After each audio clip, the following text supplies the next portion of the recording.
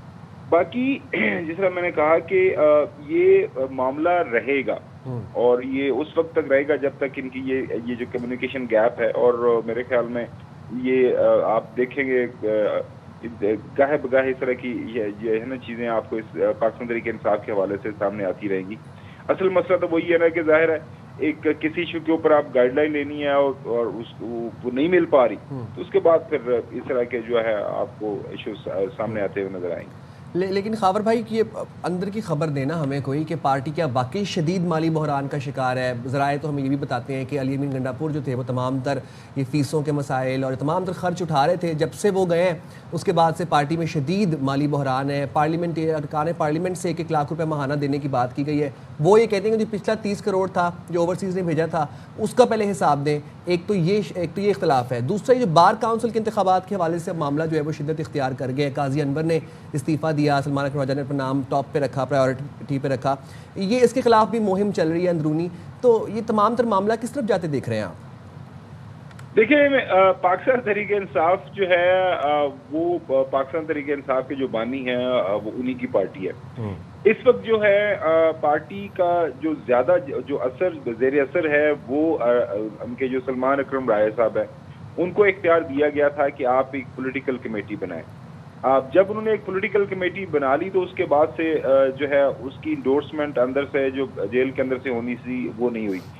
سلمان اکرم راجہ صاحب کے ساتھ ظاہر ہے سینٹر جو دوسرے ہیں ان کے جو پارلیمانی پارٹی کے لیڈر بھی ہیں, سینٹر علی ظفر صاحب سینٹ کے اندر موجود ہے, ان کے ساتھ ان کے اختلافات ہیں. پارٹی کے اندر اور بھی کچھ ایسے لوگ ہیں جو کہ سلمان اکرم راجہ صاحب کو اس انداز سے نہیں سمجھتے کہ ان کو پارٹی لیڈ کرنی چاہیے. ظاہر ہے وہ ہی is not member of the national assembly, member of the senate. جو پارٹی کے وہ لوگ جو سینٹ یا نیشنل اسمبلی کے اندر موجود ہیں ان کی رائے میں یہ ان کو حق یہ ملنا چاہیے تھا. تو یہ اعتراض رہے گا. اور ظاہر ہے پھر وہ پنجاب ورسز کے پی جو چیپٹرز ہیں وہ بھی پالیٹکس چلتی رہتی ہے. کے پی والے کہتے ہیں کہ جی پارٹی کے لیے ہم زیادہ کرتے ہیں, پنجاب والے اس طرح ہمارے ساتھ نہیں, اس طرح کھڑے نہیں ہو پا رہے. جہاں تک تعلق ہے آپ کا سوال یہ کہ جی مالی بحران, دیکھیں اگر تو کل کو خبر یہ سامنے آتی ہے کہ جی ان کے وکلاء نے وہ وکلاء جو شروع سے مختلف کیسز میں پیش ہو رہے ہیں انہوں نے اس بنیاد کے اوپر کیس میں پیش ہونا چھوڑ دیا ہے کہ ان کو فیس نہیں ملی, اور وہ کہہ دیتے ہیں برملا کہ جی چونکہ ہمیں فیس نہیں مل رہی پارٹی کی طرف سے لہٰذا ہم جو ہے بالکل جو اس کیس سے علیحدہ ہو رہے ہیں. تو پھر تو بات سمجھ میں آتی ہے. باقی یہ معاملہ آپ کی بات صحیح ہے, جو اوورسیز پاکستانی سے جو پارٹی کو فنڈنگ ہوتی ہے اس کے اوپر پارٹی کے اندر اختلافات رہے ہیں کہ وہ کس طرح اس کو استعمال ہونا چاہیے. لیکن بظاہر کوئی ایسا سالڈ ایویڈنس, کنکریٹ ایویڈنس ہمارے سامنے ابھی تک نہیں آیا کہ باہر سے پیسہ آیا ہے تو وہ سلمان اکرم راجہ صاحب نے کھا لیا ہے یا علی ظفر صاحب نے یا بیرسٹر گوٹ صاحب نے یا کسی اور بندے نے وہ پیسہ لے کے تو وہ سائڈ پہ ہو گیا ہے. تو یہ الزامات کی حد تک تو چیزیں سامنے آ رہی ہیں. اور جس سے میں نے کہا کہ یہ پارٹی کے اندر پاکستان تحریک انصاف ایسا نہیں ہے کہ ابھی ایسا ہوا ہے. آپ کو یاد ہوگا, صدف کو تو بہت اچھی طرح یاد ہے کہ جب پاکستان تحریک انصاف حکومت میں بھی تھی تو ان کی جو کابینہ کی میٹنگز ہوتی تھی وہاں پہ بھی ان کی لڑائیاں ہوا کرتی تھی. جی ایسے ہی ہے. ہاں تو یہ P T I Pakistan Tehreek Insaf کا ایک خاص مزاج ہے. یہ ایک دوسرے کے خلاف کھل کے لڑتے رہے ہیں اور لڑتے رہے گے. لیکن اب یہ ذرا بتائیے گا, اتنی انہوں نے چینجز کی, سی ایم بھی چینج کر لیا, پھر ہم یہ دیکھ رہے ہیں کہ ملاقاتیں بھی نہیں ہو رہی ہیں, چاہے وہ سی ایم کرنا چاہیں چاہے بہنیں کرنا چاہیں. پھر ظاہر جس طرح کی بھی ٹویٹس آئیں اس کے بعد پھر کافی معاملہ زیادہ ہم نے دیکھا آگے بڑھ گیا. اب رانا ثناء اللہ یہ کہتے ہیں جی سیاسی جدوجہد کریں, جمہوری آپ جدوجہد کریں, لیکن بانی پی ٹی آئی مسلح جدوجہد کا فیصلہ کر چکے ہیں. اگر یہ راستہ اختیار کیا تو پھر سخت جوابی ایکشن کا سامنا کرنا پڑے گا. تو پی ٹی آئی جو ہے اب ان کے پاس آپشن کیا ہے؟ اور دوسرے یہ کہ اگر یہ کرتے ہیں تو حکومت کافی ہمیں لگتا ہے تیار ہے. یہ صرف سیاسی بیان ہے، آپ سمجھتے ہیں کہ کچھ اس طرح کے بیان کا واقعی جو ہے پیچھے کوئی سبسٹنس بھی ہے اس کے؟ دیکھیں، اگر آپ رانا ثناءاللہ صاحب قابل احترام ہے ہمارے لیے سینٹر، ان کے جو جتنے بھی بیانات، اگر آپ نے جو ان کا ایک بیان چلایا ہے اس میں بھی انہوں نے کوئی 3 دفعہ اگر کا ورڈ استعمال کیا. اگر ایسا ہوتا ہے، اگر ایسا ہوتا ہے، تو اگر ایسا ہوتا ہے تو پھر ایسا ہوگا. یقینی طور پر پاکستان کے آئین اور قوانین کے مطابق کسی بھی سیاسی جماعت کو مسلح جدوجہد کرنے کی اجازت نہیں ہے. اگر پاکستان تحریک انصاف یا کوئی بھی دوسری پارٹی، حالیہ آپ نے ٹی ایل پی کا جب وہ دیکھا، انہوں نے وہ ایک لانگ مارچ کرنے کی کوشش کی جس کے اندر وائلنس استعمال ہوا، تو ریاست نے پوری قوت اور طاقت کے ساتھ اس کو روکا. تو کوئی بھی سیاسی جماعت اگر قانون اپنے ہاتھ میں لیتی ہے اور یہ پر تشدد سیاست کا راستہ اختیار کرتی ہے تو ظاہر ہے ریاست اس کو اس بات کی اجازت نہیں دے گی. آپ کا سوال کہ اب پاکستان تحریک انصاف کا آگے مستقبل کیا ہے، کس طرح وہ اپنی پالیٹکس کو آگے لے کے بڑھیں گے. فی الوقت تو ہم دیکھ رہے ہیں کہ انہوں نے یہ جو مذاکرات کا پورا جو عمل ہے، اختیارات ہیں، وہ عاشق زئی صاحب اور علامہ ناصر صاحب کو دیے.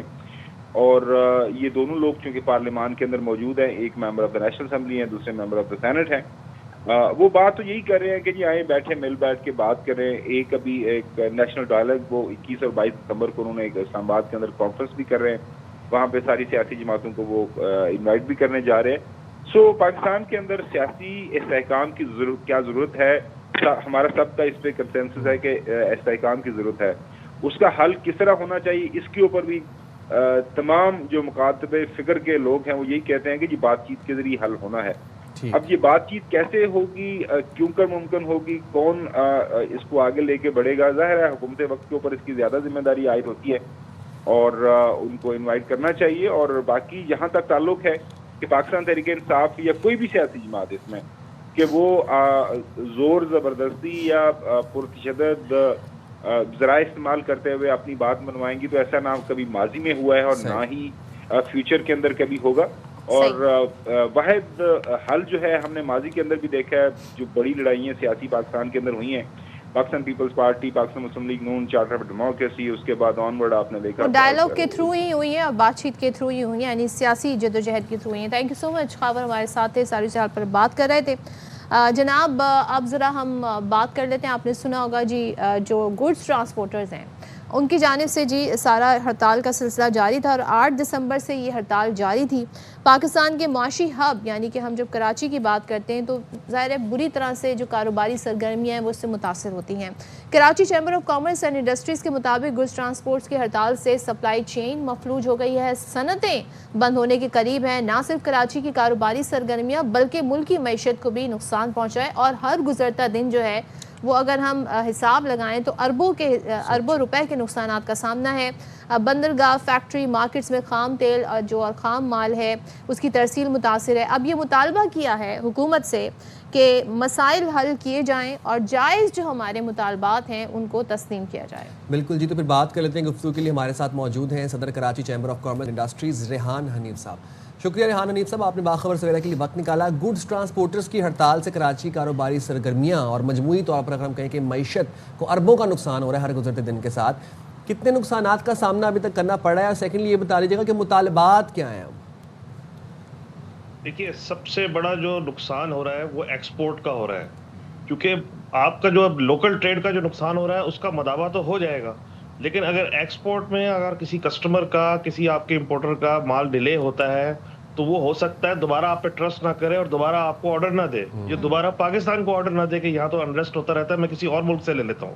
سب سے بڑا نقصان یہ ہو رہا ہے. دوسری بات یہ کہ مطالبات، دیکھیے کل ہماری تقریباً 2-3 گھنٹے میٹنگ ہوئی ہے ان کے ساتھ.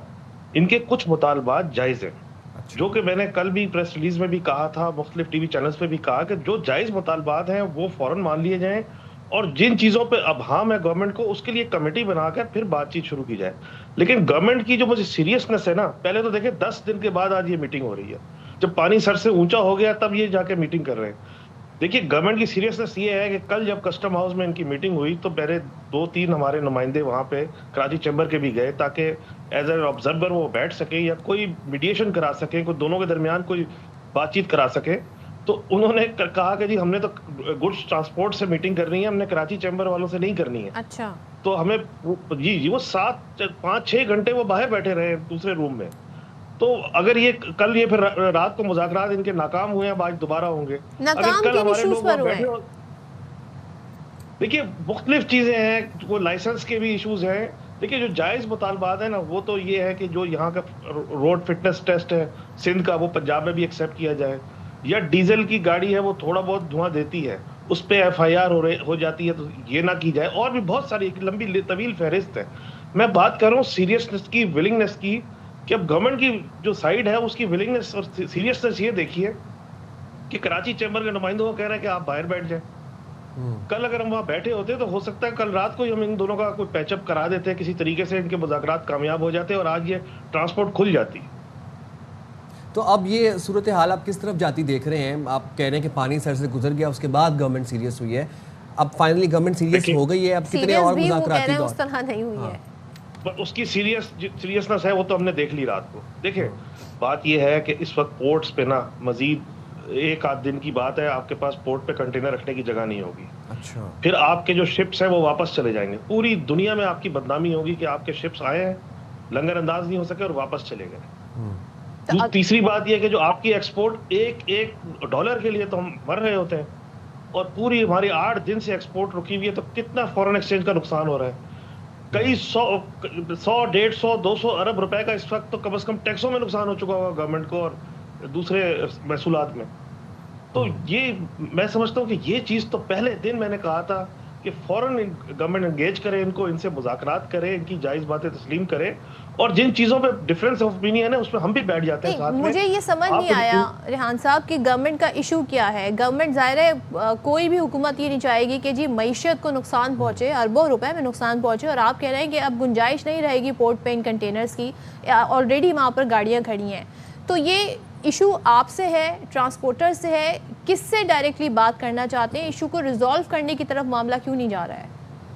نہیں دیکھیں ہم سے تو کوئی ایشو نہیں ہے, ایشو تو بہرحال ٹرانسپورٹرز کا ہے. ہم تو ایک میڈیشن کی کوشش کر رہے ہیں کہ چلو ٹھیک ہے کچھ چیزیں اگر گورنمنٹ نہیں مان رہی ان کو راضی کریں, یا کچھ چیزیں ٹرانسپورٹرز اگر نہیں مان رہے ہیں تو ان کو راضی کریں, کسی طریقے سے یہ معاملہ حل ہو.